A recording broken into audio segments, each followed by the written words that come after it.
Welcome to the Unstoppable Recording Machine Podcast. And now your host, EYAL Levy.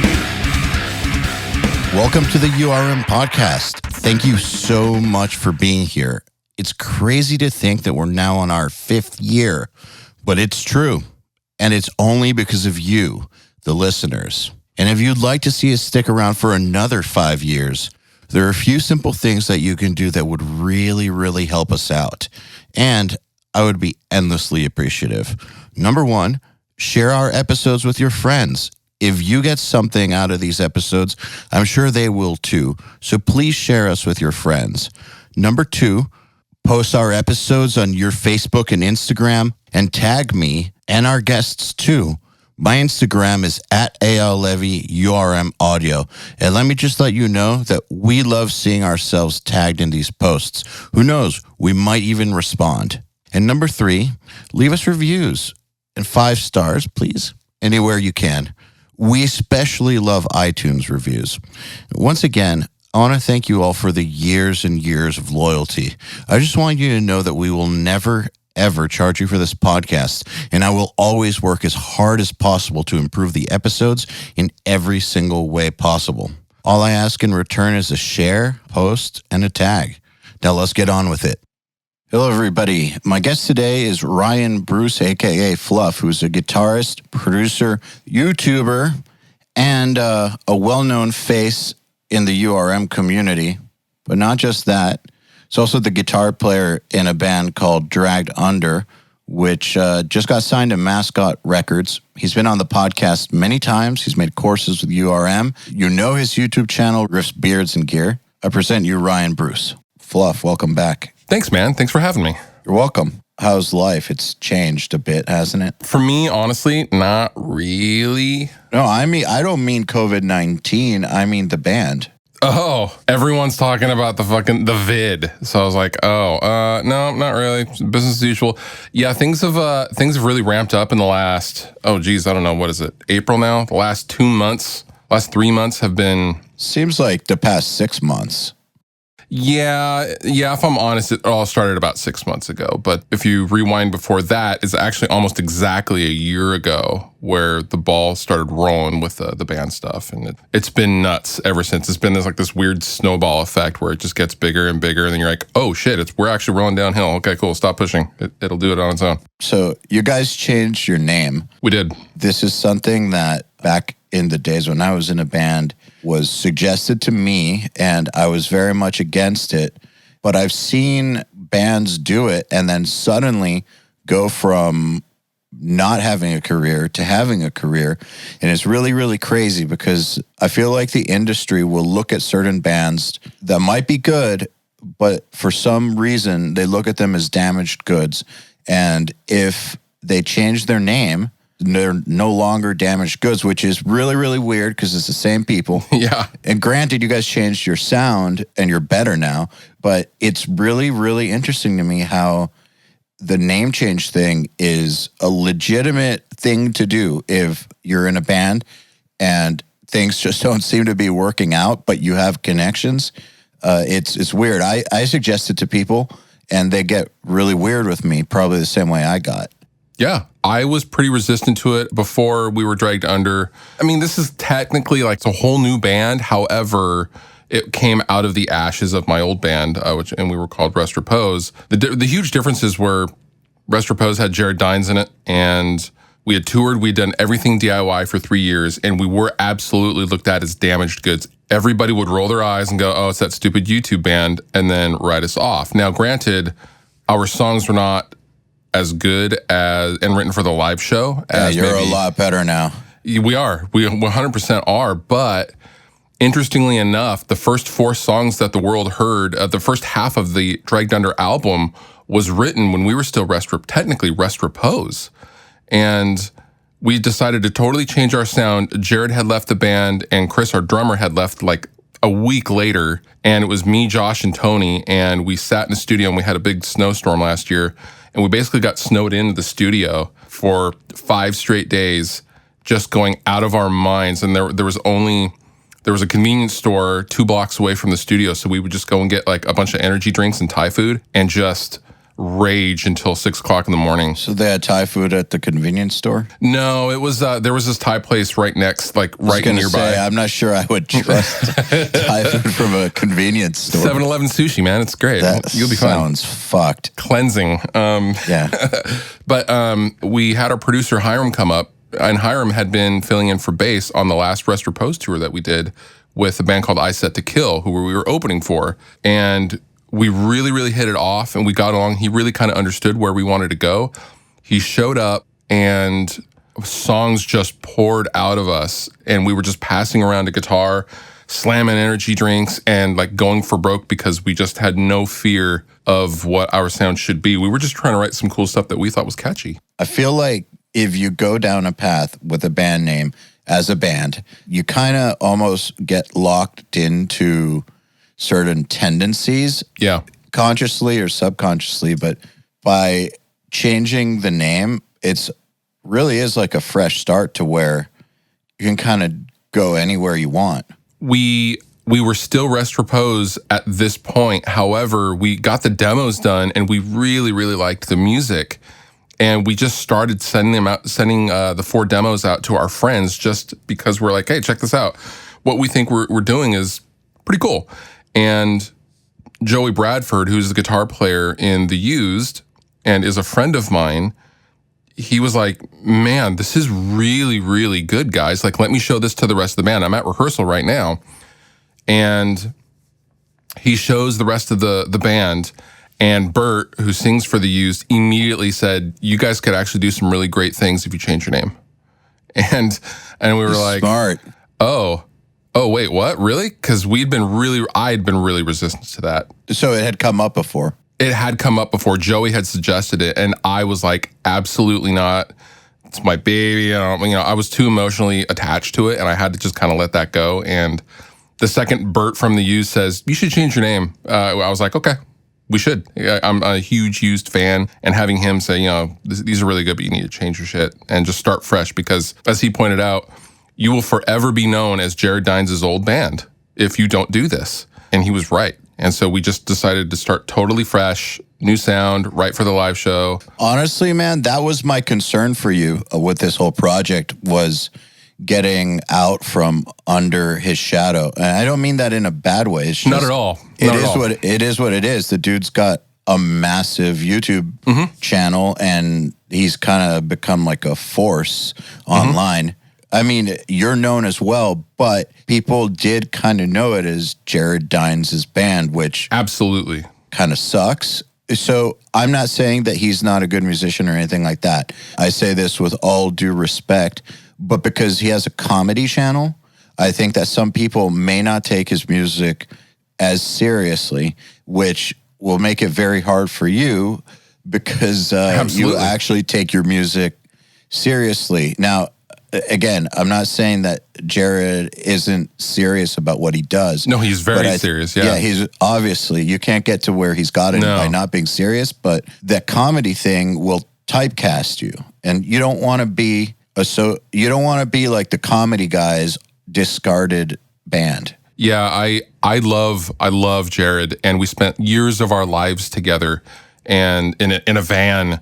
And we did some amazing things together, but we simply just wanted to do something that wasn't associated with him. That's all. And he understood that as well. Yeah, he's smart. He was so encouraging with the Dragged Under thing, and he let us practice it in his garage when the band first started and had nowhere to play. He let us set up in his garage and keep our stuff totally set up. And like, he was so gracious and cool about it all, and he was very, very supportive of everything. That's great. Yeah. I'm glad to hear that. I'm not surprised at all. No, he's a great dude. I'm not surprised one bit. It's interesting, too, that I feel like everyone I know in the industry has only said good things about Dragged Under, and I haven't heard any reference, and I mean in like back channels, I've heard zero reference to Jared or Jared's old band or any of that stuff, which means to me that the rebrand was 100% successful. Yeah, I think you're right. I agree with you. I had our friend Machine text me. Machine, the producer? Yes. He texted me. He was like,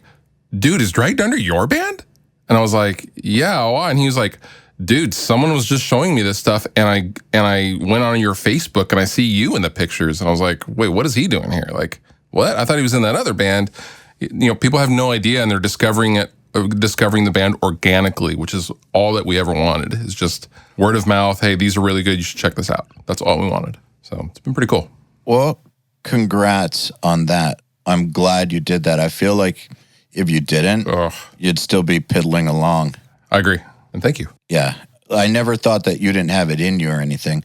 There's just this thing that happens in the industry where, I mean, not to get redundant, but that damaged goods thing is very, very real. Like, managers will not fuck with you. Labels will not fuck with you.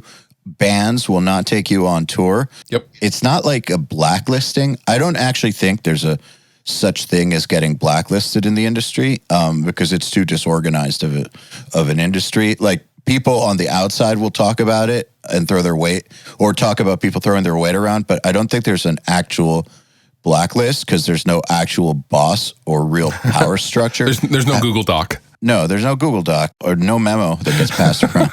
But a lot like the way that producers get big through word of mouth, or bands get big through word of mouth, the word of mouth about a band in the industry makes all the difference in the world. Yeah, no, 100%. And with the Rest Repose thing, the final nail in the coffin was we got this huge tour offer right at the end of the life of the band. And one of the stipulations in the contract was Jared had to be present for all tour dates.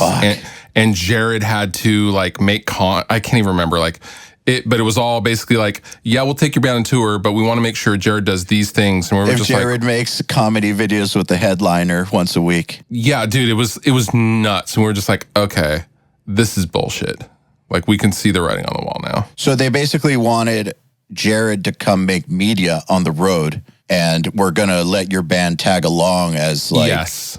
Yeah. Yes. And fuck that shit. Dude, Jared was just like, dude, fuck that.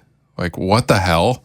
Like, if you like the band, you like the band. But if not, then fuck off. Yeah. It was weird. How did that make you feel? It makes you feel like shit, honestly. It just, I don't know, man. It demoralizes you pretty heavily. Yeah, like, what were your thoughts? Like, you're working really fucking hard towards this band, and then you get like an offer that's like the thing you've been working for, but it comes as a fucking backhanded insult. It's like... Yeah, that's exactly what it was. It was a backhanded insult. I was just like, dude, we want to tell you guys to fuck off on principle. Yeah. We eventually did. Good. I'm glad to hear that. Yeah. Yeah, not trying to bring up bummer stuff. I find every part of somebody's journey to be fascinating because I think lots of people get discouraged by the amount of shit you have to eat in any creative field, really. There's no timeline on how long these things take. And, you're in your late 30s, right? I am, yeah. Okay. And it's just starting to happen now. Yeah.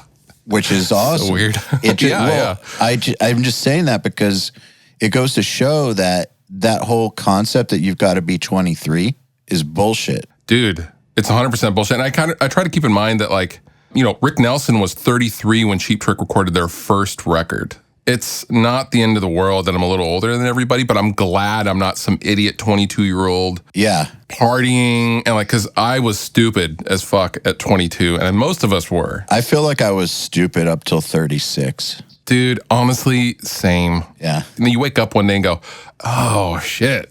I get it now. Whoops. Yeah, at some point between 35 and 40, you become not a kid anymore. But I feel like, and I don't know if this was different in different generations. It probably was. But I feel like in our generation, you don't become an adult till about 35-ish. I would agree with you. Totally. Yeah. Yeah, it's kind of weird. I don't really understand why it works that way. Because I used to remember when I was like 20 and playing in clubs, there were those dudes that were like 35 and they were like the old guys, like the old guys, like stop doing it. Like ship has sailed. Yeah. And that just doesn't seem like the case anymore.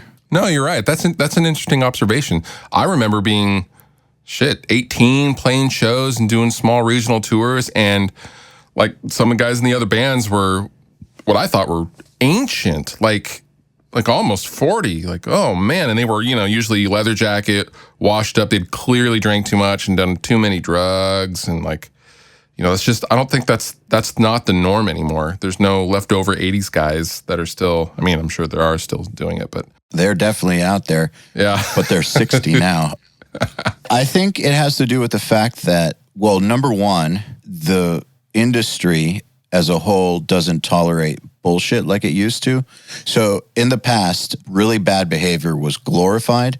Like I remember in the 90s, it was cool to be a bipolar heroin addict. And depression was like worn as a badge of honor.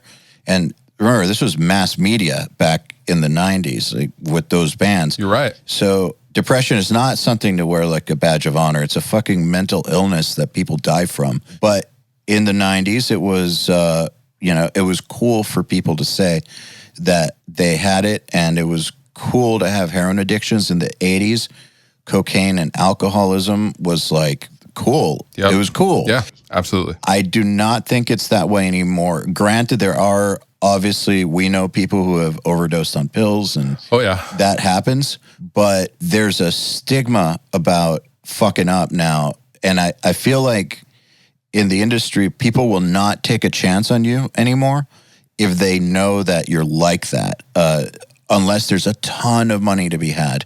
But there's not enough money now to tolerate it the way people used to.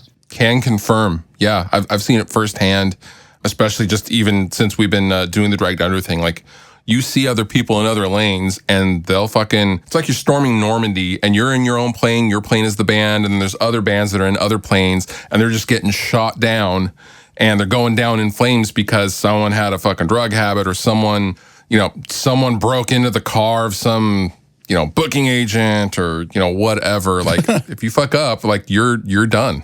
Yeah. That's it. Well, exactly. And I think because of that, and also because of how much information is out there about living healthier lifestyles, that people are just healthier now, which makes them age slower. I really think that's what it is.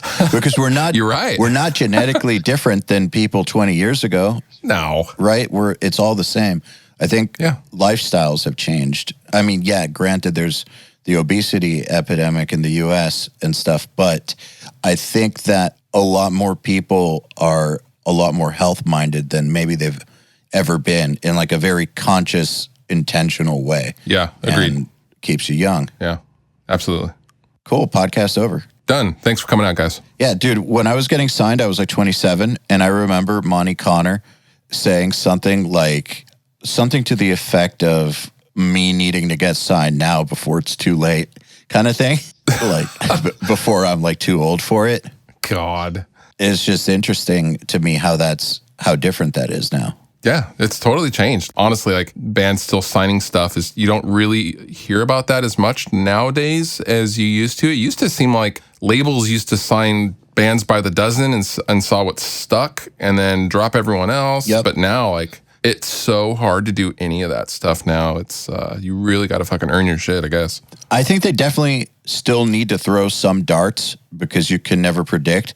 But sure, I think Blasco said it best. I was talking to him once, like, long time ago, and he was like, there should be an industry-wide signing freeze for a year. This will never happen, but all the labels should get together and say no new signings for 1 year, and then just focus on their bands that actually deserve the focus, because too many bands had been signed. I think between like 2007 and like 2013, dude, when I was at Audio Hammer, we were getting these baby bands sent, and like, I'm the one who was being asked to work with them because the people I worked with were beyond that for the most part. And these were bands that were not ready to be signed. They were basically local bands with a record deal. Oh, and God. I remember I burned a couple bridges because I said this to the A&R guys. It was like, why are you sending me local bands? Like, thank you for the work, but this band is not ready to be signed. Like, why are you fucking with them? Like, what are you doing? You're hurting the industry big time. So that is different than back in the day. Like, think of bands like Deftones or Korn that were developed by labels, and they got in early Because now, like, you have to be so self-sufficient now to even get anyone to look at you. But like, back in the day, and obviously this is a different time and place, but like, the Deftones have been around for 7 or 8 years by the time they got signed by Maverick, but Korn had been around for 3 years, 2 years. Yeah, but if you remember with Korn, they were annihilating the underground before they got big. True. You would see them pop up in like metal magazines, and it was like, who the fuck are those dudes? Why are they opening for Megadeth? Cornrows. What the fuck? Yeah, like it made no sense. Like, who are these fucking weirdos? Yeah. But their shows before getting signed would be like completely sold out, and people would be going ape shit, like the second coming of Nirvana or something. Yeah. So I think that they had the same thing that the MySpace bands had. Like, do you remember like Suicide Silence, Yes. Drop for Cowboy? Yes. All those bands, how huge they were before they got signed. True. But I feel like Korn, Deftones, those bands, they had that underground following. I think it's been so long that a lot of people don't realize that, but Korn especially were an underground band, and they would play with Megadeth, they'd play with death metal bands, and somehow there was just an energy about them. So to me, it made a lot of sense to sign Korn, even if they weren't quite ready to be big time. I think whoever signed them had to have gone to some shows and seen that the audience was fucking exploding, and that there's something new that's going to happen and develop these guys. Yeah. That's not like the bands I'm talking about that I was recording. The bands I was recording were like shitty local bands who could draw 30 people, and they sucked. They're like clone bands, basically. Clone bands. Clone bands, yeah. I think that there was a period in the industry where everybody thought that it was going to disappear, and so the labels were just signing clones of bands that were, and I guess that happens in every era, but it was like a 15-to-1 ratio, like one originator, 15 clones. So for like every Whitechapel and Suicide Silence and Job for a Cowboy, there were like 60 bands behind them that shouldn't have been signed, in my opinion. Yeah, that's a good point. I mean, so our singer Tony is friends with Post Malone, and you mean John Brown? Yeah, I mean John Brown. He asked Post, why did you sign with Republic specifically? Tell me about Republic. What are they? So they used to be, back in the 90s, they put out a lot of alternative music, but they basically let everyone go in the early 2000s and kind of have focused on hip hop. And I think only recently in the last couple of years, they have signed, I think they've signed like some huge hip hop and pop artists. I want to say Taylor Swift just went with them. Okay. But like 5 years ago, they were kind of small. Not small, I mean, compared to like Warner or Sony or some huge major label or something like that. But Post had a video go viral for his first single that he made, and Kanye West was sharing his video and stuff like that. Anyway, he was playing these incredibly packed, sold-out shows, and the reason he said he went with Republic was because Republic's A&R guy refused to take no for an answer because he couldn't get in, so he scaled a barbed wire fence to get into the show to talk to Post. And he said that is what made me go with them, because they really fucking wanted it, and they were as stoked on my music as I was. I've always thought that you're going to do better with a smaller label or smaller manager who will kill and die for you than to be at the bottom rung of like a huge company. 100%. Totally agree. Yeah, that happened to us. We signed with a booking agent that was way too big. Didn't get shit out of it. I've seen it happen to my dad. Like I remember in the 90s, he got this lawyer named Joel Katz. And Joel is one of the most successful music industry lawyers of all time. He had like Christina Aguilera and like Matchbox 20. And like Tony Braxton. Yeah, like it was one of those dudes. But he didn't do shit for my dad, because why would he? He's got more important things to worry about. Lame. No, I don't think it's lame. I get it. Yeah. There's only 100% of attention that you can devote to anything, and you're going to devote it to the stuff that makes you the most money, probably. right? For sure. It's lame in that it's wasting people's time, though. That sucks. I think that in some cases, people like the signers are doing it with the best of intentions. Sure. I mean, maybe sometimes, but I don't think that they're consciously taking on an artist with the idea that they're then going to just neglect them. I think they take it on with the best of intentions, but just really don't have the time for it. Yeah, you're right. I agree. Man, I know that a lot of people talk shit about the business side of the industry, and I will too. But I don't think that the people on the business side are as evil as they've gotten a rap for. I agree with that. Now that I have seen a lot of the back end of the industry and worked with people, it's not as malicious as it probably once was in, like, say, the 90s, when they were just outright trying to, like, con bands into signing stuff. It's not like that anymore. And there's always... Or like the 60s. Or, oh, man. Yeah, dude. You want to talk about everything. Conning bands. Like, wait, I recorded the albums, though. But yeah, that car that you're driving, that's mine. I'm like, fuck.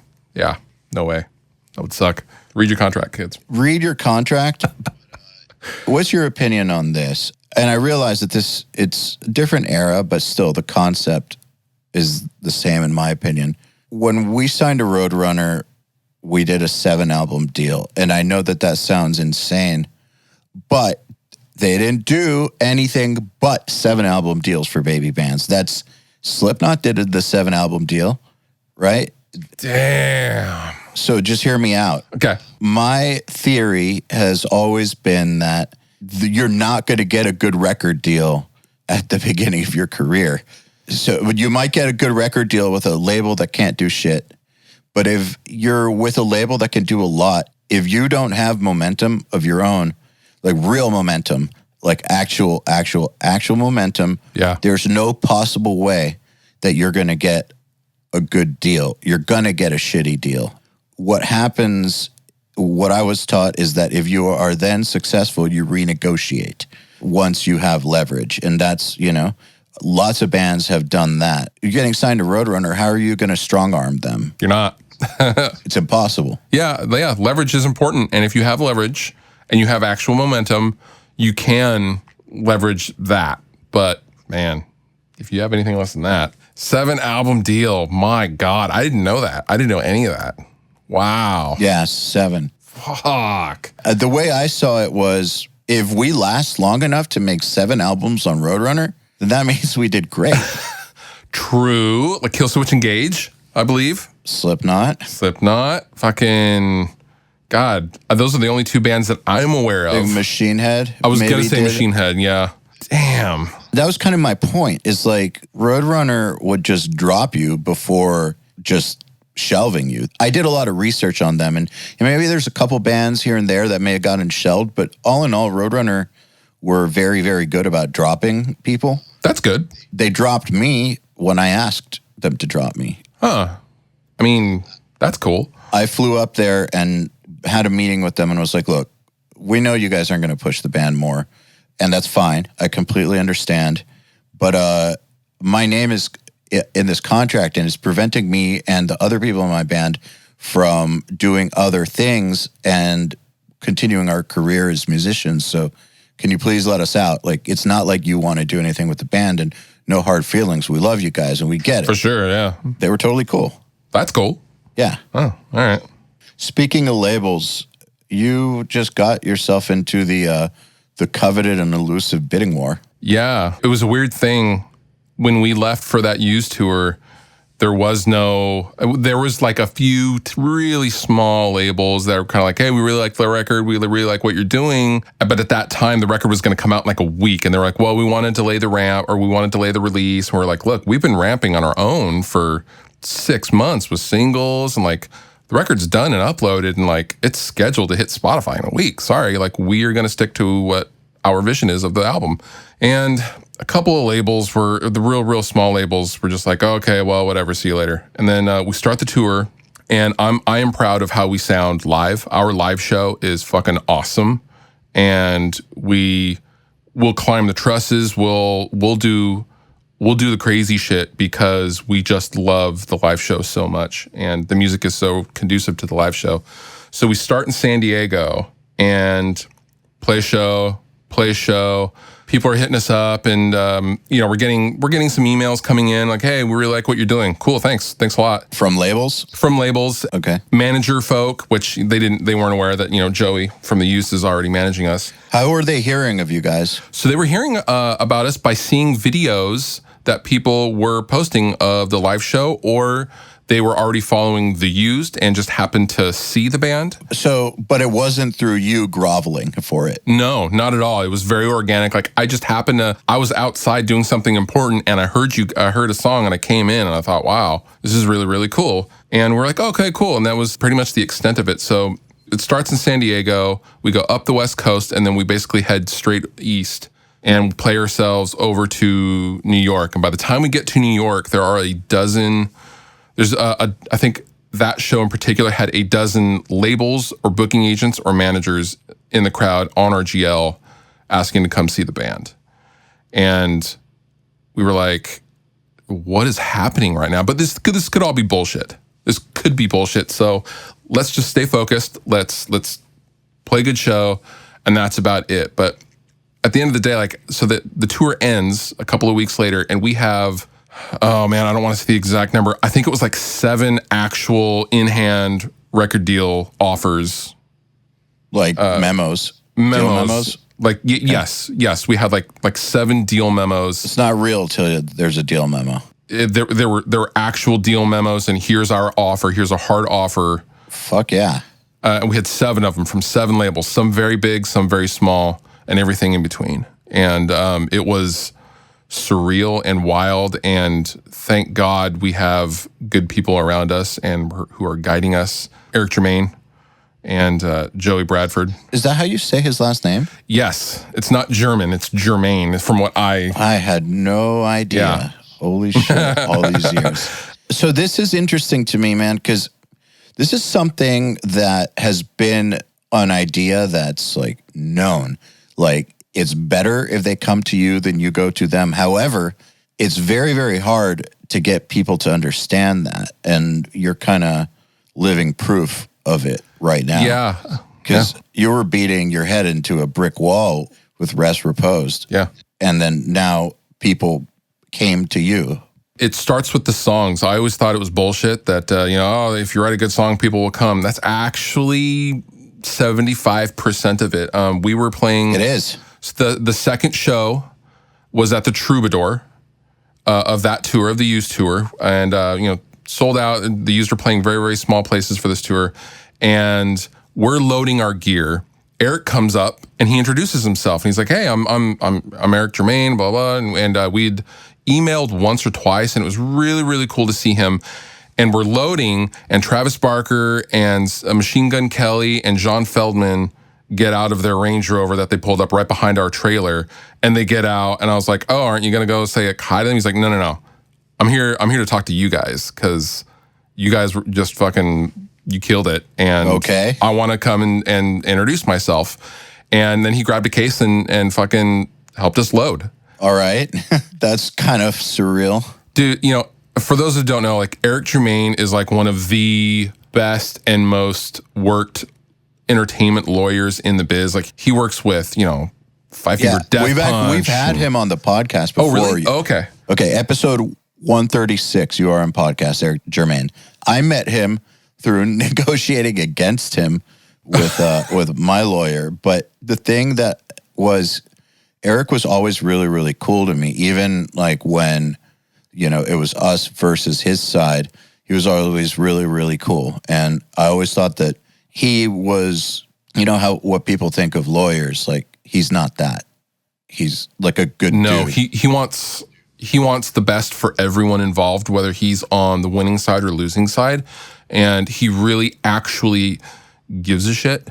And he took our baby band on, and him and Joey are guiding us like a mom and dad would. It's really, really cool. So, we're signing with a label called Mascot, who a lot of people may not know as well as like, the Sonys and the Epics and the Epitaphs. It's a good label.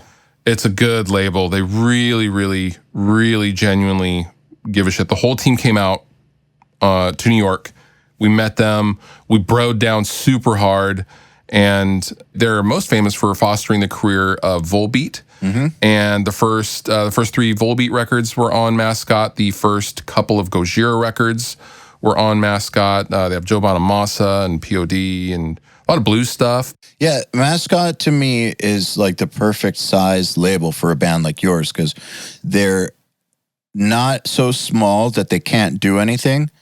They're big enough to where they can actually do something for you, but they're not so big that you're going to get lost in the shuffle. No, and there's no other band that sounds like us on that label versus other labels that would just probably put us on a fucking package tour that they do every year and then, whatever. But, Ron at Mascot has been super, super, super cool. And the reason why we're stoked on Mascot is because he is so stoked on us. And he's just like an actual just music fan dude who will text Joe and be like, dude, what are they doing right now? Like, hey guys, what are you up to? And like, he checks in on us and like, it's awesome. And like, he really, really, it's just, they're the best. Can't say enough good things about them.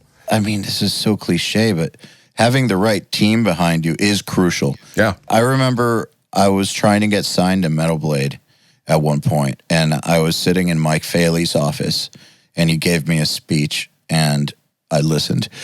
But he was like, he was basically telling me why they wouldn't sign us, and I totally understood why from what he said. He was like, so basically a band is like a vehicle. You've got 4 tires. One tire's the manager, another tire's the label, another tire's the lawyer, and the other tire is the booking agent. And if any one of those is flat, your vehicle is not going anywhere. Band's the vehicle. Wow. And you guys only have 2 out of those 4, so we're not interested. We think you're cool, awesome band, but we've learned over the years that unless all those conditions are met, you couldn't get them arrested if you tried. And I really, really respected that, and it made me look at the whole process of being in a successful band differently, because first of all, I do believe that the cream rises to the top. I have never heard a local band that should have been signed but wasn't. I've never heard like that undiscovered local talent that is just like the greatest ever who just never got a shot. Yeah. I'm sure it's out there. I have never encountered it. Like everyone I know who's had like something to them has gotten a shot. And then what they do with that shot, now that's a different story. But typically when you see bands that have been around for a long time and they just can't seem to ascend, but they're good, but something, like they've been at the same level for 15 years, right, or something, right. Usually there's some dysfunction in their team. Like the band itself are just like they sabotage themselves, or they have a really stupid manager, or their booking agent doesn't have the right kind of power. They get advised into making bad moves. Like there's a reason. It's not random. Like there's always a reason. No, I think. I mean, I can only speak for myself, but for a long time, like I'm used to booking, the tours, doing the financials, doing all the paperwork, like literally, like full on DIY, and it was very hard for me to let go of some of those things. But in the end, it's worked out. There are always people that know way more about any given thing than you. Always. Now, with your own band, obviously, you're going to know your music better than anyone else. But as far as like... And your vision. But negotiating contracts or finding the correct booking agent who really gets your music, someone knows better than you about placing you in national markets and things like that. And dude, the book, honestly, out of this whole thing, management, label, booking agency, the booking part is the absolute toughest. Finding a booking agent that isn't a piece of shit is literally the hardest struggle. I agree. Oh my God. I never, ever in a million years thought that would be the bottleneck for anything I ever did. But holy shit. So that is where I have seen the stereotype be true. Yes. About the business end of things. Man, I have been involved with some booking agents that I am amazed they're alive because nobody killed them yet. And they have had their asses kicked like bad for the shit that they have pulled on people. I'm not going to name names, but a very famous now singer in a really well-known band who is fucking jacked, hospitalized this booking agent I'm thinking of because of some shit he pulled. But man, he deserved it. And it's not the only time that it happened to this guy. It happened repeatedly, because he kept fucking people over and like really fucking them over. Man. So he would do this thing like, you know how booking agents will collect some of the deposits? Yep. To guarantee dates, and they'll collect like a certain percentage of the deposits on guarantees. Yeah. So basically, if you guys don't know what this means is when bands graduate to a touring level, they get paid a guarantee, i.e. a guaranteed amount of money per show. It's not like door deals or anything like that. Right. And a booking agent will secure like maybe 25% of the deposit money to basically solidify the tour, but then they're supposed to give you your cut of it after, right? That's how it works. This guy would just not give bands their cut of the deposits afterwards. Imagine not getting 25% of what you're owed after a tour. That's a lot of money. That could be the difference, especially for smaller bands, between paying your cell phone bill and not for the month. So some band dudes who had more violence in their souls handled him a few times. Yeah, along with the surrounding, ourselves with good people. Dave Shapiro from Sound Talent Group just took us on and is now our booking agent for Dragged Under, which is like... All right, then. That's great. Dave is an absolute legend and one of the sweetest dudes in the industry. He started off booking shows back in the early 2000s for literally every Warped Tour band ever. And I'd love to have him on the podcast now that I think about it. You should absolutely have him on the podcast. He's one of the most humble, nicest dudes ever. And he jumps out of airplanes. And he jumps out of airplanes and flies and owns several airplanes. And it's just, oh, dude, he's an absolute legend. And he heard the record and just based on the music goes, man, you guys are fucking sick. I want to book you. What? That doesn't happen. But fucking Dave Shapiro, dude, he's the best. And he books all of our favorite bands. So shout out to him. So I think that's really, really important is when you're with a booking agent that you're with a booking agent who, either has bands they can barter. So, for instance, they can leverage that they have a really big band that someone else wants to take on tour and have you included as part of the deal. Yes. Or they have bands that you want to tour with and they can include you. But a good booking agent has to have those two, in my opinion, those two conditions need to be met before you sign with a booking agent. Yep. Agreed. Otherwise, why? Pro tip for anyone who is dealing with booking agent issues on the lower level, something that Restropose used to do is incentivize our booking agents, and whatever our guarantee was on, like for the night, let's just use an arbitrary number. If they get us $50,000, yeah, $200 guarantee, we would right away give them a $200 bonus up front when they locked in the dates. So we would give them a one-time, out of our own pockets, here you go, here's $200, thank you money for getting us the tour or locking in the dates or whatever, because we found that little bit of money, because normally the booking agent is making his money after the tour is over. So wait, oh, hold on, let me understand. Okay, so say that he gets you 10 dates at $200 a pop. You would give him basically a $200 tip, like so basically one night worth of the guarantee. Yes. And then afterwards, his percentage. That is correct. Okay. And that would stoke him out.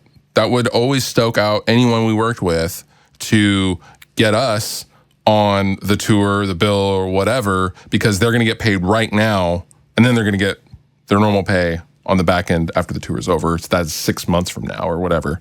Yeah. One thing that people on the business end complain about a lot, and it's a real thing, I get it, is the reason they're afraid to take on bands is because bands are unreliable. They might break up, the singer might quit. But at the beginning, they're kind of going to be working for free or for really, really cheap. So they kind of don't want to do 2 or 3 years worth of work to then have it fall apart or kind of make nothing.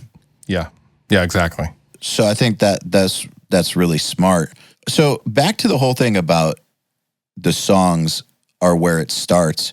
You know how a lot of people will say that, they don't actually believe that because there will be bands that I guess get signed that they don't like.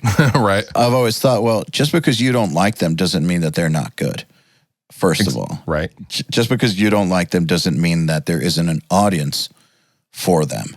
Right. So I've always thought that the genre isn't what matters. It's how good you are within that genre. So a lot of metal elitists will be like, look at all this pop shit, that blah, blah, blah. But hey, if you're doing pop, be the best at it, then you'll have a shot. If you're doing metal, be the best at it, then you'll have a shot. I've talked about it before, but I've always made the food analogy. I can't be a Thanksgiving dinner, but I am a Snickers bar. And just because, at Thanksgiving, dude, I hate Thanksgiving anyways. So. But a slice of turkey is good, but sometimes a Snickers is fucking dope, and sometimes a Reese's Pieces Buttercup is fucking awesome too. I want to be the best Reese's Pieces Buttercup I can possibly be. Just don't be the RC Cola, Dude, don't be the RC Cola, and don't be, what are those fucking little, those chalky tabs, the Sweethearts. Don't be a pack of Sweethearts. Be a Snickers bar. Be a Snickers bar or like a Payday or something. I completely agree with you. Do you get a lot of people asking you for advice on how to make it work, the band thing? Yeah, every day I get inbox messages asking, what's your best advice for making the band work, or starting a band, or starting to tour, or starting to whatever. I always tell them, do not ever waste any time dealing with a fucking asshole in the band, because I would rather I'm no stranger to lineup changes, and I have found, because the hang, if you're trying to tour, the hang and the hanging out in close proximity to another person is what 90% of your time will be spent doing. Yep. I will take a good person that is maybe a mediocre musician and make them into a better musician than an asshole that's a great musician, because there's no turning and changing that asshole. And fuck that guy. I don't want to be around him anyway. Yeah, like a sociopathic narcissist. Yeah, fuck that guy. So if you're questioning oh, we should keep him in the band because he's really good. No, fuck that. Don't waste any more time. Get him the fuck out of there if you're asking yourself that. That's the first step. Getting the right lineup. And you know what? I think it's easier now than ever. I know that when my band was forming, it was close to impossible to find people, because all you had was the local area. I had to go beyond the local area, but there's no YouTube. So how would you find these people? It was like a serious mission. Right. But now you can really find the right people so much easier. You can, absolutely.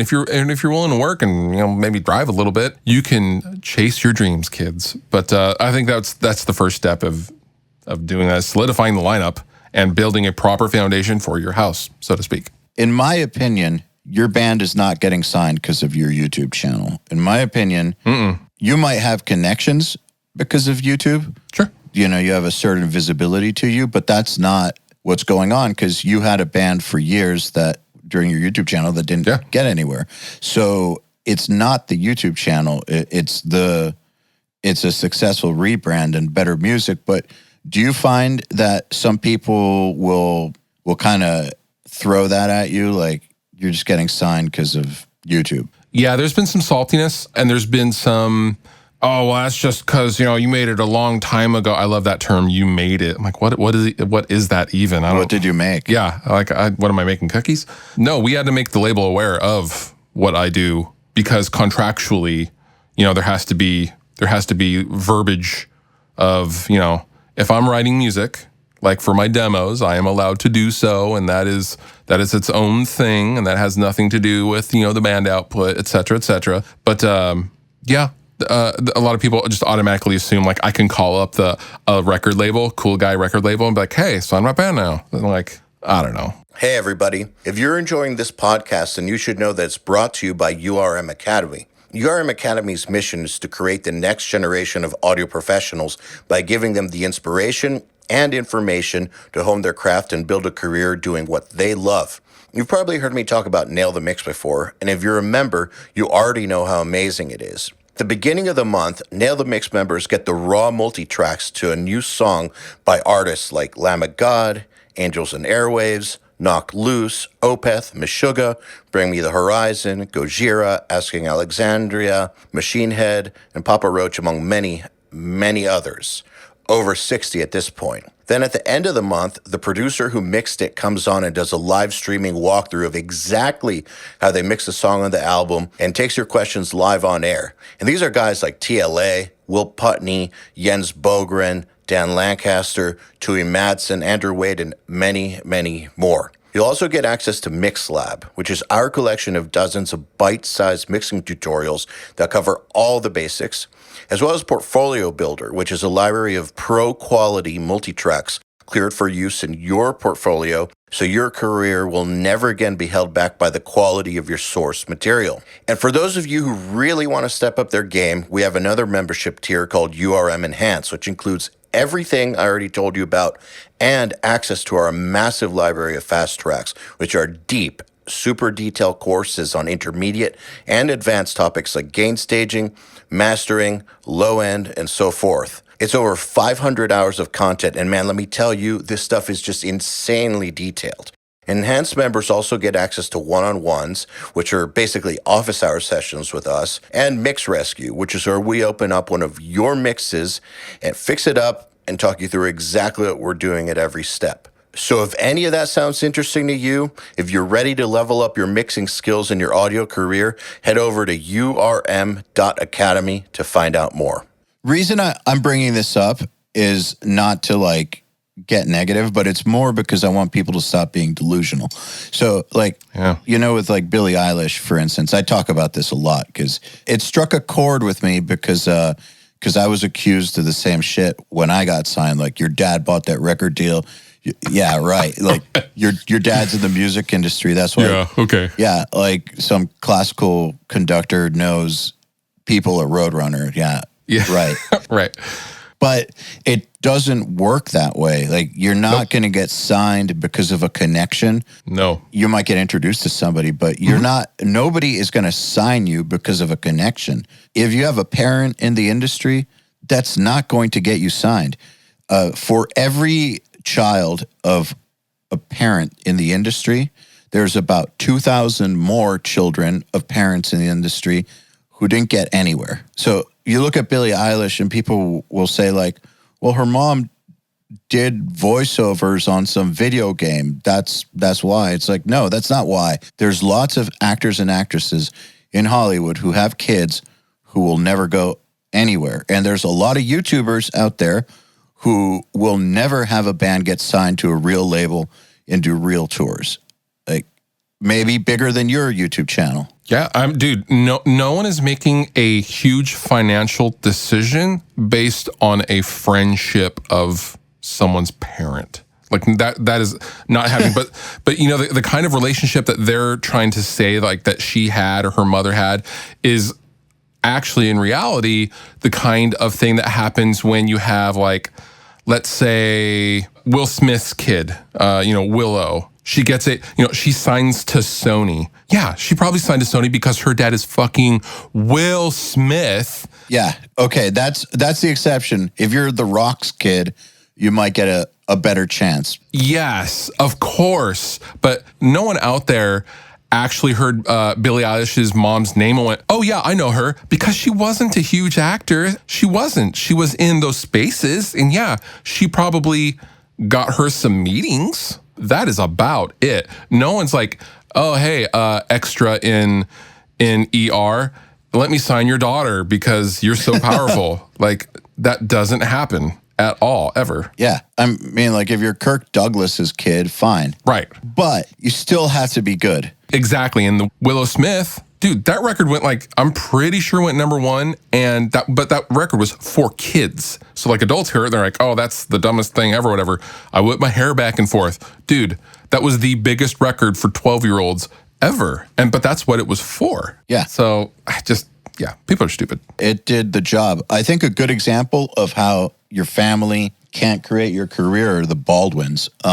Because I think a whole lot of them tried, and only 2 of them really won. Yeah. Maintained. Yeah, you're right. That's a good example. Yeah, and that's some Hollywood royalty for you right there. And sure, maybe the nepotism did get some of the other brothers' roles, but sure, that's about as far as it's going to go. And yeah, I get it. Maybe that's a little bit unfair, but hey, that's how it goes. If you're Alec Baldwin's brother, you might get more of a shot than somebody else. But if you're Alec Baldwin's brother and you suck, that shot's not going to last very long. No. Now I'm thinking of all these siblings, Patricia and David Arquette, and, Joan and John Cusack. Jake Gyllenhaal. Yes. And Maggie. Yeah, dude. But all of them individually are fucking awesome. Yeah. So, yeah. There's always room at the top for the best. What's the name of that girl that's married to Joaquin Phoenix? Rooney Mara? Yes. Her sister is Kate Mara. Talented family. Very that talented. does happen. I mean, Vinnie, Paul, and Dimebag. Right. Yes, exactly. These things do happen. There are TLA and CLA. Van Halen. Yeah. But the thing is, when you have these siblings that both do amazing things, or family legacies like the Churkos or something, this is not nepotism. This is fucking talent and hard work. These people are just blessed with ability. Nobody could argue about what Vinny and Dime could do, right? Nope. It had nothing to do with one person being the brother of somebody else and then getting them in the door. And their dad was a very successful country music producer, which I'm sure I can hear people going, but his dad was a country music guy, and he was, all that meant is he had a studio out back of the house that they could go and write their own music in. That's all that did. Yeah. That's it. Those songs didn't write themselves. Nope. Fuck no. How are you balancing the YouTube thing, especially with touring, man? Because I know how hard it is to get anything done on the road besides the touring part. It's so tough. This last tour was a little different from future tours because I think our manager Joey really wanted to put it to us, so to speak, as far as seeing how far he could break us down. What does that mean? How hard could we really go? Because with the without cracking and fucking having to come and find us in a lonely gas station bathroom crying in the corner or something. Yeah. Okay. Out of total exhaustion. But and if he's listening, Joe, I love you. Well, I think that's a legitimate test to put you through. Yeah. So the used tour had basically they do 1 day on, 1 day off, 2 days on, 2 days off. So Bert's voice could last that long. And it was like a 5-week tour. And so we were booked a separate tour in between all of those main show dates. So we called it the No Days Off tour. And over, I think it was something like 34 shows or something like that. We had 4 days off total.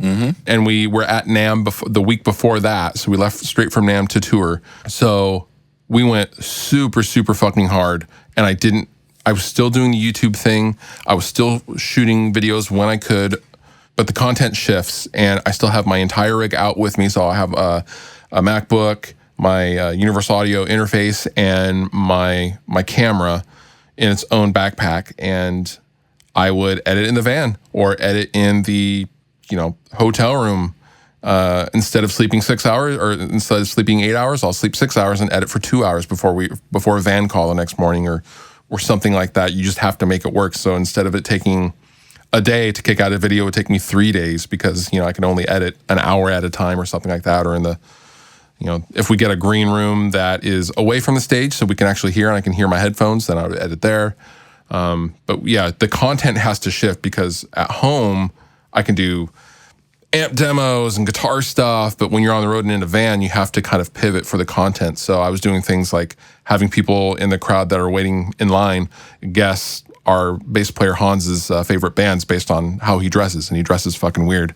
That was fun. But that video did... What are his favorite bands? He's all over the place. He likes Pink Floyd and death metal and everything in between. Sounds about right. Yeah.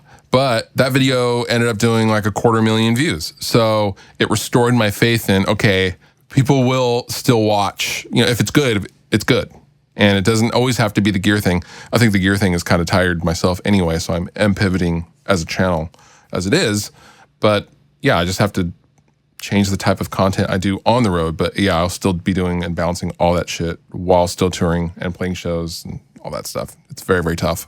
Two things. First of all, I completely agree that the gear thing is tired. Yeah, it is. It's tired. We get hit up by gear companies to do like reviews, and we won't do them because... Well, first of all, because we can't do gear reviews because that goes against our neutrality philosophy. Even though we do, you know, we will support certain things like Empire Ears or Rode or whatever. But there's always really good reason for it. We're not getting paid for it. But I think that the gear thing, first of all, so many people started doing it that there's that. But then there's also the fact that so many people were called out for basically lying in their reviews that I think they lost a little bit of credibility. And that's like a black mark on everybody, even if you do legit reviews. Like the public's acceptance of them isn't what it once was. I think so. That's do you feel like I'm at all accurate with that? Yeah. I mean, it's so saturated and so... there's so many people doing it for weird reasons, I feel like. What are the weird reasons? Because they want subs and they want numbers and they want money. It's like anything music related, really. Like there is no money in it, but or they want free gear, something like that. Like I started because I just wasn't seeing the videos I was looking for. I was looking to see what the differences between an SM57 and an Audix i5, or the difference between a TS808 and a full tone OCD overdrive pedal. So I made the videos I wanted to see, and it was nothing more than that. I never made stuff for, you know, fame, fortune, subs, because like, well, what the fuck is that anyway? But now there's a lot of younger guys that are, I can always tell if it's under false pretenses where they're making stuff. I don't know. I think, you know, it's a popularity contest, and a lot of these guys are younger guys. They're not my age. You know, they're not.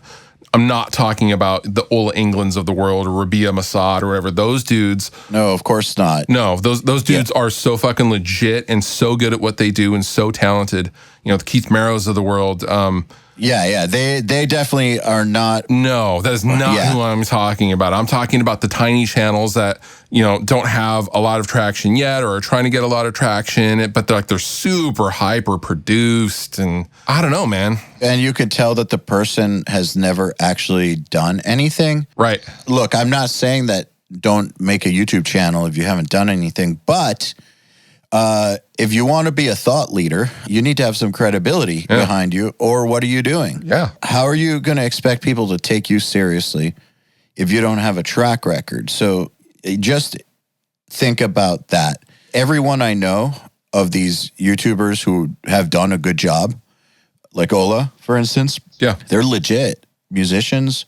They're legit dudes. One thing that always makes me laugh is when they refer to something as like, you know, this is really roadworthy, or they will refer to something in a context of touring or playing live, and I'm just like, dude, you've never even played a show. Like, get out of here. What are you talking about? I don't know. Things like that just bug me. Rant over. Same here. Okay, and then the other thing I was going to say was, I was saying earlier how hard it is to get work done on the road, but at the same time, I think it's easy if you want to. It's hard because the environment is not very conducive to it, and there's a lot of distractions, and people get bored, and so they'll distract you because they need entertainment. You have to put your blinders on. Absolutely. But if you can do that, it's actually a perfect time to get a lot of work done. I try to compartmentalize, so I will For example, I will film something, I will just get the footage, and then I'll dump it onto the hard drive. But then I know tomorrow we have a short drive, and we'll have, after sound check, we'll have 3 hours. So I'm going to Google ahead of time where the nearest coffee shop is. For example, I'll pack up my shit and I'll go and edit the video offsite at a coffee shop, or I'll go get something to eat. I'll do it by myself and just go walk off and disappear until it's showtime, because that's what I need to do. So you'll just go somewhere that you can work. Yes, find the environment that you need.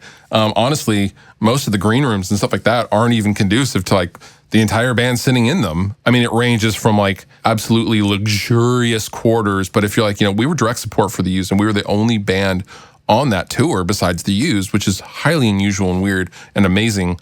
But a lot of these 1,000, 1,200 cap clubs are old theaters that were used for, plays and orchestras back in the early 1900s. So like they'll have a single green room, and most of the time you don't get it. So you either hanging out in the van or you find somewhere else to go that's quiet and you can actually edit video. So more often than not, I would go and find a restaurant like an IHOP or a Denny's, preferably somewhere better, but sometimes that's the only choices that we have.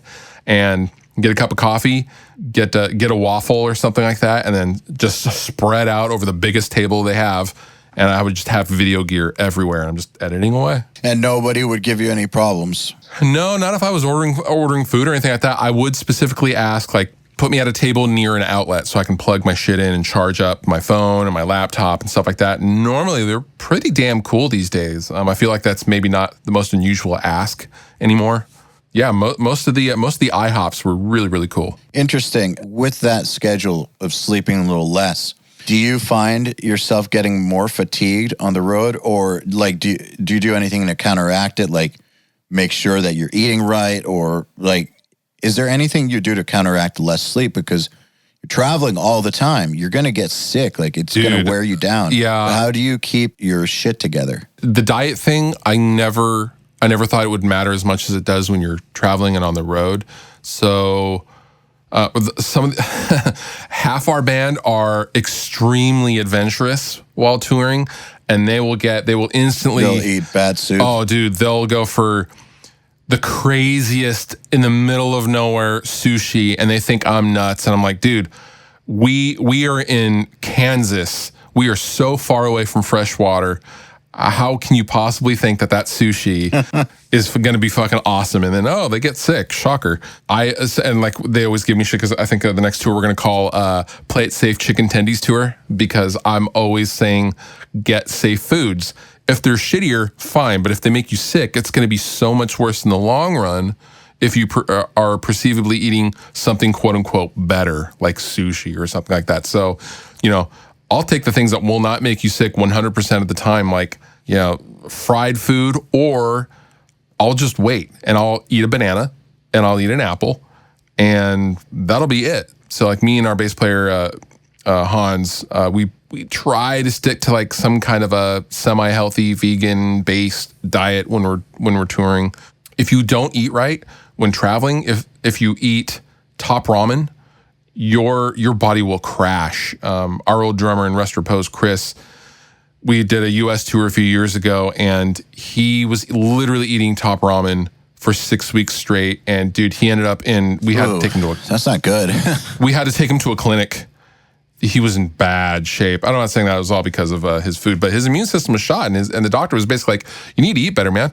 And you won't be so sick if you eat better, and because what you're eating is what you're cells in, cells out. So the other thing to counteract sleep is to really just drink some coffee and pace yourself. Don't go super hard, and just kind of save your energy where you can. So don't show up to the show and like don't use your 4 hours of pre-show to go and do something physically rigorous if you've only slept 2 hours. That will absolutely fucking kill you. Pace yourself. Pace yourself, man. But eat right, pace yourself. You'll be all right. Although I got sick. I got so sick. Everybody gets sick, though. I was gone for basically 2 months, and on the flight home, I got so sick, and I was sick for 3 weeks, I think it was. I had a sinus infection, and it turned to bronchitis, and like, oh God. You sure it wasn't the Rona? So I had it before the Rona hit the United States. But you go to the store to find anything, any kind of medicine, and people look at you so awfully if you clear your throat or cough or anything. It was pretty funny.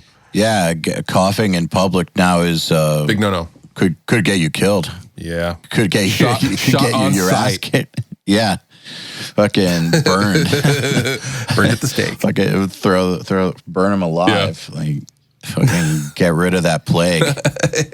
So I want to talk about productivity some. Sure. Because, I mean, you've always been a very productive fellow. Thank you. As long as I've known you, obviously. And in your previous career at Boeing, you had to be. Yeah. Like, you get shit done, which is one of the reasons that you have the career that you do, is you get shit done. Not a lot of people do, but being in a band, a signed band, adds a layer of, I guess, constant shit that you have to deal with. And I know that YouTube in and of itself is a grind and a half.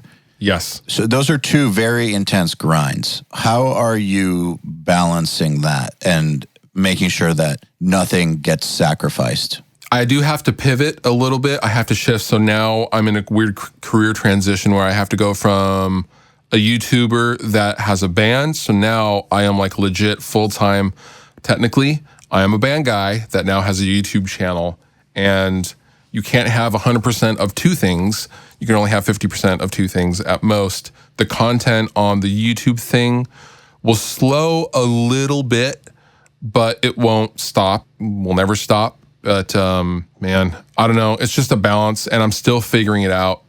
And I don't have all the answers right now, but I do know, for example, next year we're basically going to be on a world tour, and we're going to be gone for a long fucking time. And, you know, the second record will come out and we'll basically do a world tour. I don't know how long it's going to happen, but I do have some plans in place to compartmentalize the video side of it. And I'll probably have some help. Like, for example, I'll probably get, you know, someone to edit some of the stuff, maybe, or I'll upload the footage when I get a good Wi-Fi. You edit your own stuff now? I do, yeah. I do everything, every aspect, lighting, shooting, everything. I have no help whatsoever. So I think it's going to be time to offload some of that stuff. Time to delegate. Yeah, it's going to be time to delegate, and there will be, you know, I can afford to hire somebody, but I work weird hours sometimes, so, you know, no one can edit my videos faster than I can, obviously, and I'm very, very fast. So it takes me, you know, on a good day, if I have like a full mix song that I need to do, I will wake up, come into the studio, write like a 30, 40-second thing, get that mixed, mastered, done, get the video shot, and I will have a video 5 hours later, 5-6 hours later, done and uploaded to YouTube if I'm really cooking. It's pretty fast. I have everything down to a science, and there's not a lot of variables in here, but there's going to be tons of variables out on the road. So if it's not editing, maybe it'll be other things I'll have to delegate. But also, my bandmates are going to be helping me film stuff because it is important that I keep this going. So like our tour manager, Justin, who has a great YouTube channel, he's a 8th degree black belt karate pro, and that's what he does for a living as a dojo. He manned a camera for all the stuff I did on the road. Hans, our bass player, has helped me man a camera. Yes, Hans Zimmer is our bass player. But all the band is collectively, and this goes back to being, you know, the good bandmate dudes. They're like, whatever you need, we will help you. So if you need someone to hold a light, hold a camera, whatever, ask us, lean on us, and we will help you. It's now a team. So on the topic of delegation, that's an interesting one, because the thing that you were just saying is that no one's going to edit it as fast as you are. And that might be true.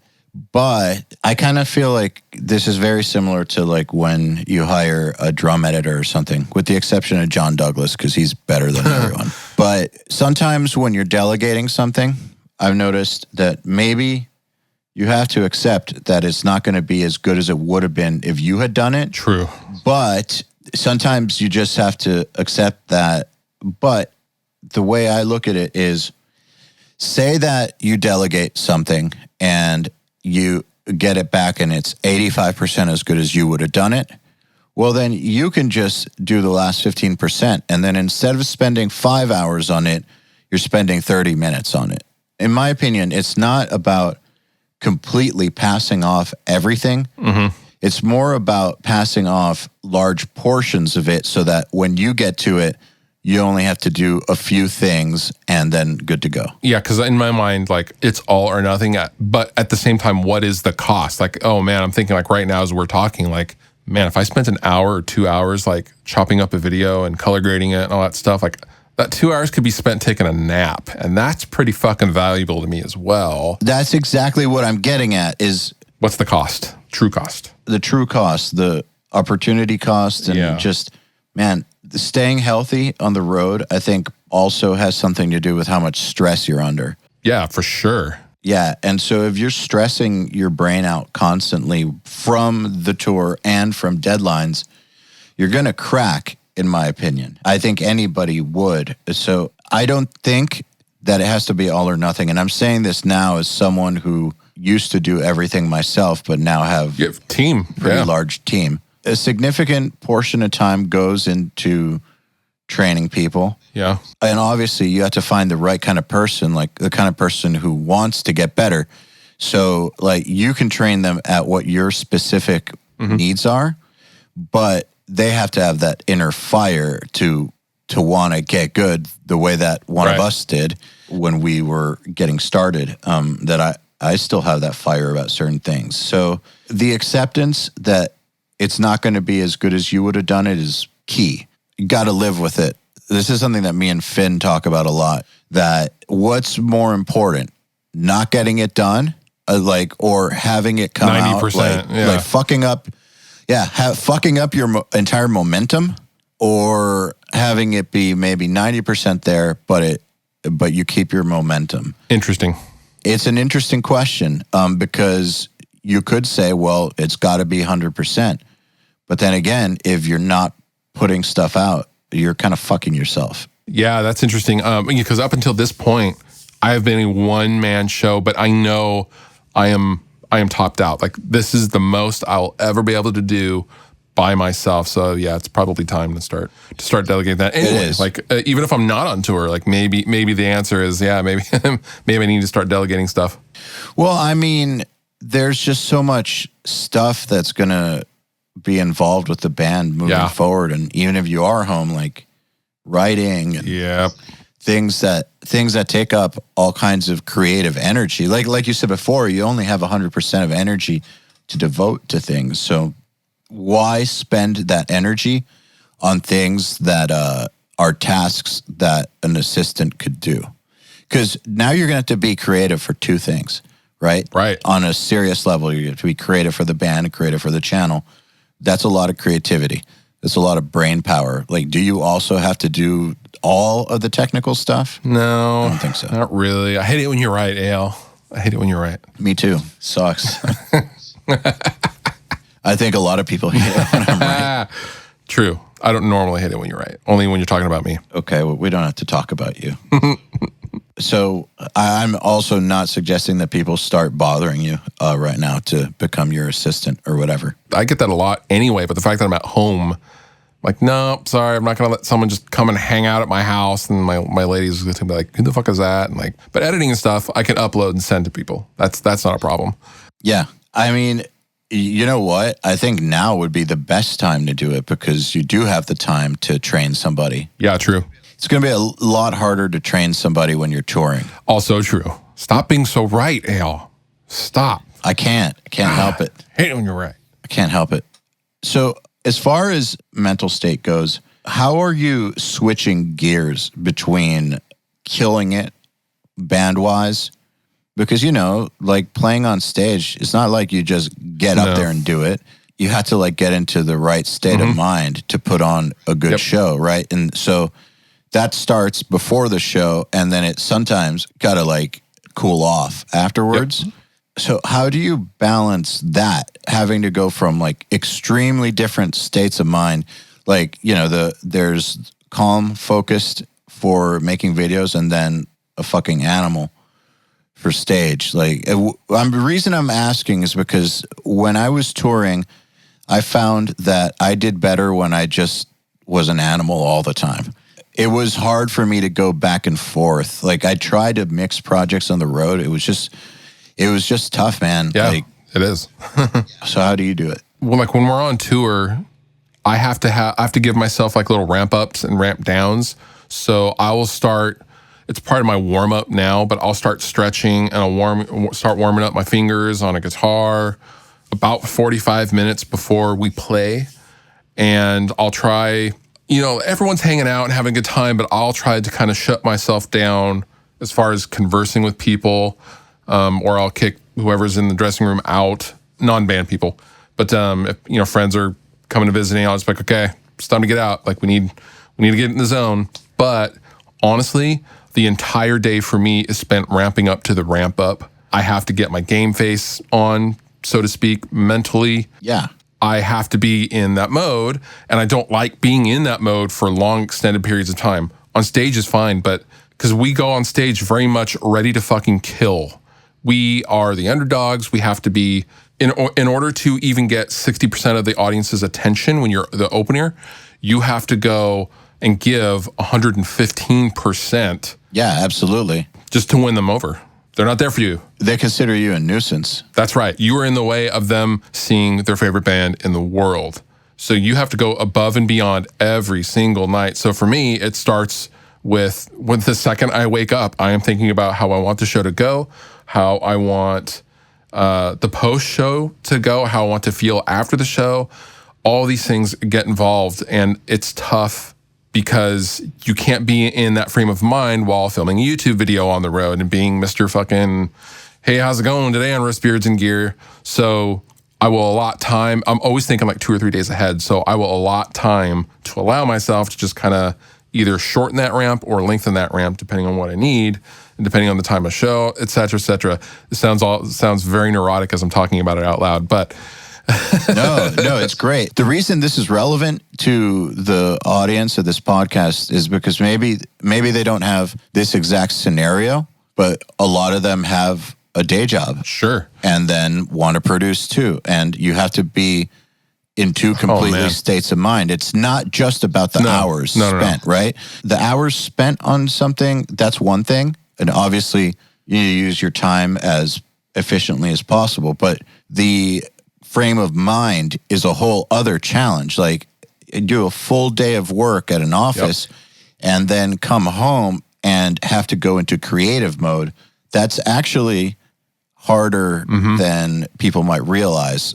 Even if you're really good at keeping a schedule, getting into the right mindset is tough. And I think that especially for going on stage, because it's, like you said, it's not just going on stage. You have to be ready to conquer or kind of wasting your time. Yeah, I think looking back, like working the office job at Boeing was really, really good training because I was balancing that and making the early YouTube stuff on my MacBook at my desk with my coat over my head. But like, even in the mornings, let's say I get up and I'm getting ready for work. Well, okay, I'm already thinking about when I get home from work, what do I need to get done? So before I leave for work, for example, I'm going to set up my lights. Just that little thing. I'm going to set the lights up. I'm going to position them how I want them to be positioned. And I'm going to put the camera on the tripod. So when I come home, that's 2 less things I have to worry about. And therefore I can get to work faster. So I'm already thinking about what I'm, next 2 or 3 steps ahead after work. So I've always been that way, of just helping my future self. And so then I'm always thanking my past self, so to speak. Man, it's a bummer when you try to have a conversation with your past self and you're like, dude, you fucked me up. What were you thinking? Yeah. Thanks, how could you? Thanks, bro. How could you? Yeah. Motherfucker. I've had that conversation many times. Yeah. Yeah. Me too, man. Me too. Yes. It's not so bad anymore, though. The conversations are going better these days. Present you is past you tomorrow. Yes. Actually, what's funny is I've thought about that a lot. At first, when I thought I saw that sentiment, I was like, self-help garbage. It's like, that's cheesy. But as a matter of fact, it is the truth. Yeah. And I try to approach every decision I make throughout the day with that in mind, because you don't realize, but if you don't do that, suddenly 5 years have gone by and you're no closer to some goal than you were 5 years ago. Yeah. So I try to think about it that way for sure. That's a good way to do it. What is your pre-show ramp up? Pre-show ramp up is I'll take 2 Advil because I'm old. But also the Advil or Tylenol, it's part of our rider. The Tylenol actually helps with warming down after the show. I just take it about 30 minutes before the show when I'm stretching out. So by the time I'm done jumping around and head banging, I won't have the bang over if I properly stretch and have 2 Tylenol. But generally, I'll just do little widdlies on the guitar and kind of get my pick in hand stretched out and warmed up. I'll do stretches with my thighs, my legs, shoulders, arms, wrists, and I'll do vocal warm-ups because I also scream in the band now. And I'll do some basic warm-ups. I'll make myself some throat coat. Me, Tony, and Hans all make throat coat, tea, and start jumping up and down in place and doing some jumping jacks. And like literally preparing for war. It's pretty funny. Like then you have our drummer Kalen, who we just got started warming up with us, but he's 23, and he can literally be eating a sandwich, put down the sandwich, go crush, and then come back to the sandwich like it never happened. Like it's like, how the fuck do you do that? Kevin Talley was like that. That was my drummer. He'd like eat a burrito, 20 minutes later, fucking slay it. Yeah. Then, I don't get it. Like, it's a different type of human. It really is. And Kalen is an unfucking believable drummer. And he's just like, like 2 or 3 things he enjoys doing in life. He can play video games, eating, and playing drums. That's what he lives for. So for him, it's like going from one awesome thing to the next awesome thing and back to the other awesome thing he was doing before the other awesome thing. So I don't know, man. I wish I could do that. I'm jealous. Serious. For me, it's a big process. And I don't know. Maybe perception is reality. Maybe that's not like that for him, but it's very casual, it seems, for most of my other bandmates. But for me, I feel like I'm the guy who's always just like getting in the zone and warming up and like clearing my head and like I have to go be alone in a quiet room with my thoughts and like whatever, man. It works for me. When I'm recording musicians, especially drummers, I always make them warm up. Sometimes they don't want to, but the way that I communicate it is I don't want to record until you have that feeling that you do like 3 songs into a live set. Like, have you noticed that no matter how much you warm up before the show, it's not enough compared to playing 2 songs on stage? It's not enough, but taking that a step further, you can never condition yourself physically for tour until you've been on tour for at least 2 weeks. My buddy Nick, he drums for a band called Unearth. You guys know Unearth, I'm sure. Yeah. My buddy Nick, we call it tour conditioning, and we talk about, you can hit the gym before the tour, you can eat right before the tour, and you can stretch out before the tour. But until you've been on tour for like 2 weeks, you were not physically primed to be on tour. And you're still sore, and you're still getting in the zone and the mood and all these things. But boil that down to a daily event. Yeah, you just, dude, I don't know. It's tough. It's weird. Something happens about 2 weeks in where you got the flow, I think. Yeah, that's the best way to put it. The flow, you're loading in and out every night. So it's 2 weeks when you're finally not absolutely wanting to die from loading all the road cases. You're like, no, all right, this is fine. Maybe you could tour condition by playing the set in full intensity and then loading your gear into your vehicle and out of your vehicle every single day. Would that be probably proper tour conditioning? I used to so the first couple of shows we ever played, we went on tour with friends of ours called Dead American, and it's Co from Salesin's new band. I wanted to fucking die when we got off stage for our first 2 shows. And I was so out of shape, and I really wasn't prepared for playing that kind of music live. And we got home, and I immediately got a gym membership and started going to the gym. And it's made my live show 100 times better because I was just dying. I would get out of breath so badly. Everything would kind of turn red and get real small, and I would feel super, super high from lack of oxygen when I'm screaming and like all this stuff. So, yeah. Yeah, you don't want to feel like that. Dude, something that Doth used to do is we had a pretty big rig, like full stacks, 2 bass cabinets, like lights. And the thing is, since we were openers, the lights were our own. They were all mounted to the cabinets, and like we were doing that whole MIDI light thing before anybody else. But it was all set up every single time and on our shit. And we would just do these trial runs where we would set a timer, set everything up, play a mock show, tear it down. How long did that take? Yep. And we'd do that for like 2 weeks, ramping up for a tour. Yeah, it helped a little. Yeah, dude. We pride ourselves on, so we have boiled our setups down to being so compact, just for efficiency's sake. There is no band on the planet that is faster on or off stage than us at this point. I promise. We are so fucking efficient. Well, I believe it. That's possible nowadays. There was no, it wasn't. Yeah, back then. Would you have had, like, thinking back? Let's say you had the budget for you and your band. Would you? Because there is something really fucking cool. Because I've seen your live setup. What it was back then. You had 2 heads in a rack. Yeah. And the stack and all that stuff. Would you have gone the route of, let's say, a Fractal or a Kemper and something mega small, even then? Okay, so first of all, in that rig was also a Palmer, and so the Palmer would always go to PA, and the cabs were just for us. That's kind of what we do too. Yeah. Yeah. So that's number one. So we already were kind of fucking around with direct guitars, even back then. The Palmers were great. Yeah. But towards the end, like the last tour, 2010, I took an Axe FX. Oh, I did not know that. An Axe FX. Yeah, it was an experiment. I took an Axe FX with like in-ears and that whole thing. I don't know, man. I enjoyed the setup and teardown. That part was great. Same. And our setups and teardowns used to suck because we had these huge racks and like full stacks and like so much shit.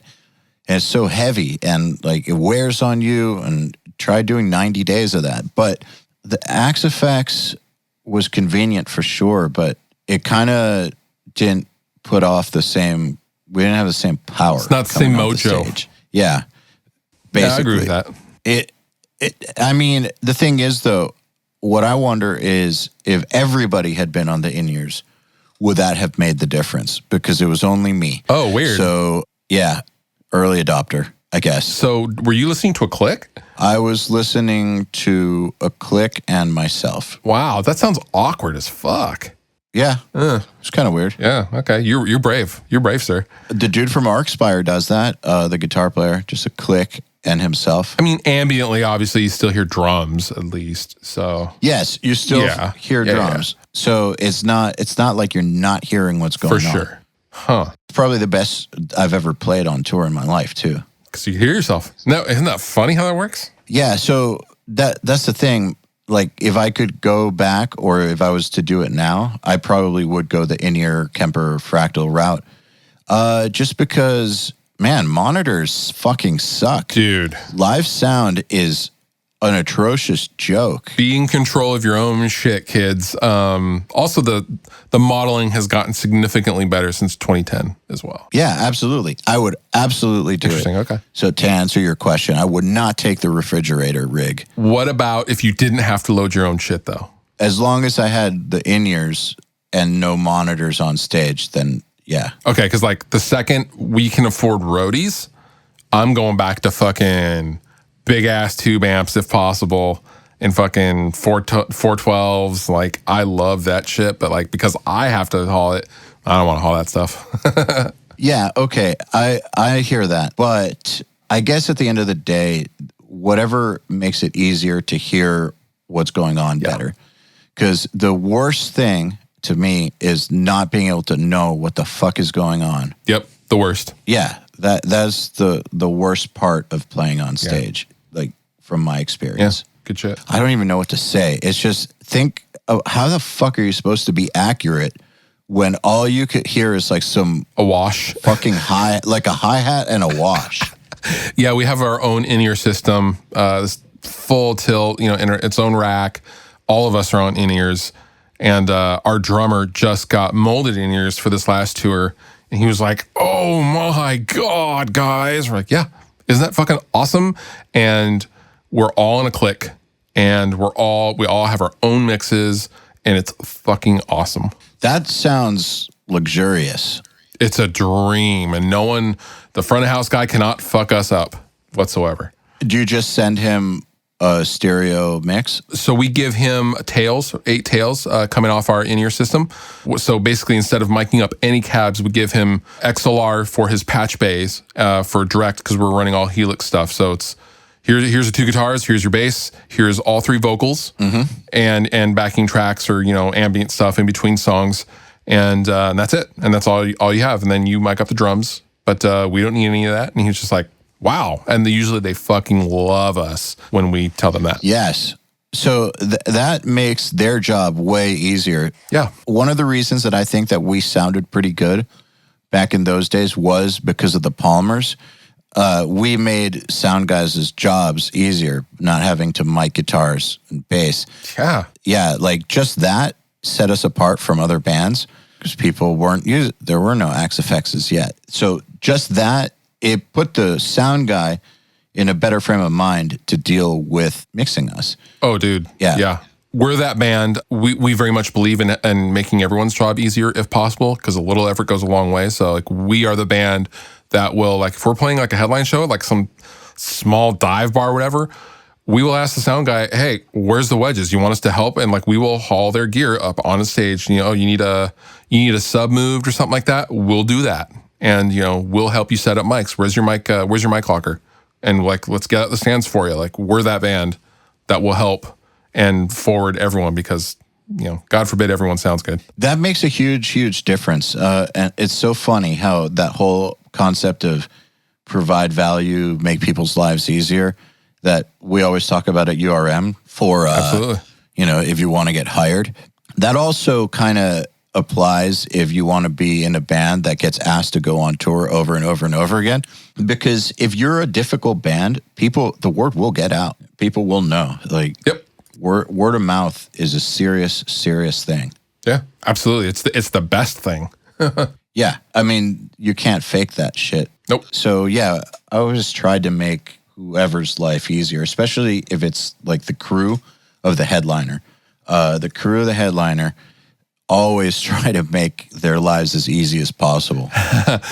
On this last tour with the Used, their crew, like when we showed up, their crew is like, they're very much the crew of like, they've all been touring together for so many years, and they are an absolute family, and that respect from them had to be earned. It was never, ever just handed out. Of course. And so like they would spell our name wrong on the dressing room, and like, if we said, oh, Gesundheit, they would tell us to shut the fuck up.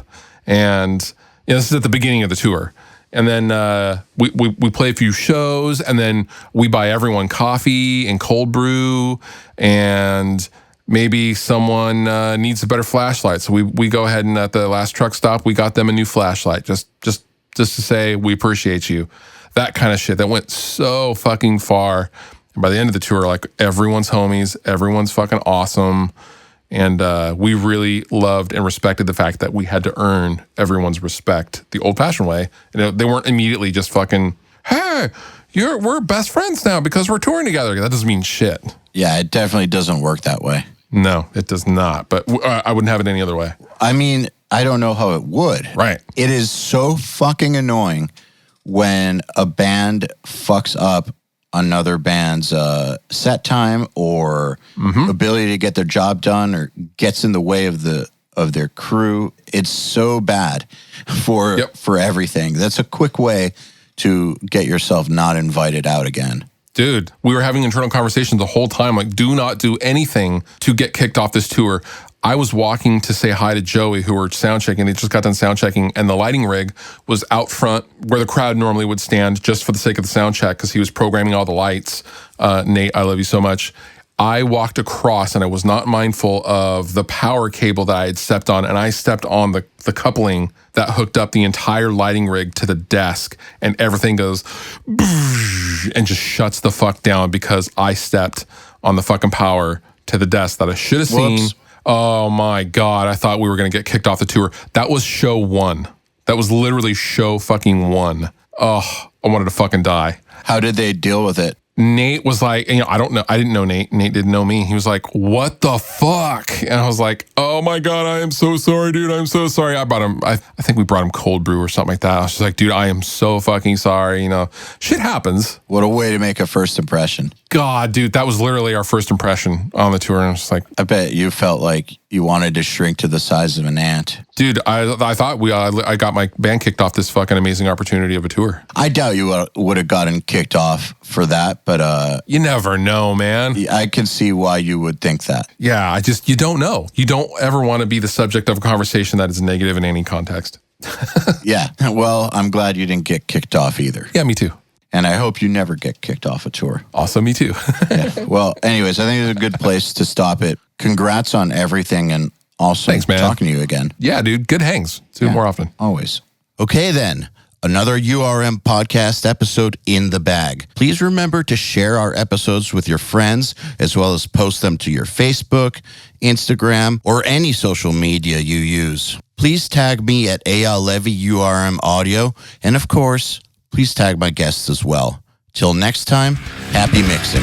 You've been listening to the Unstoppable Recording Machine Podcast. To ask us questions, make suggestions, and interact, visit urm.academy and press the podcast link today.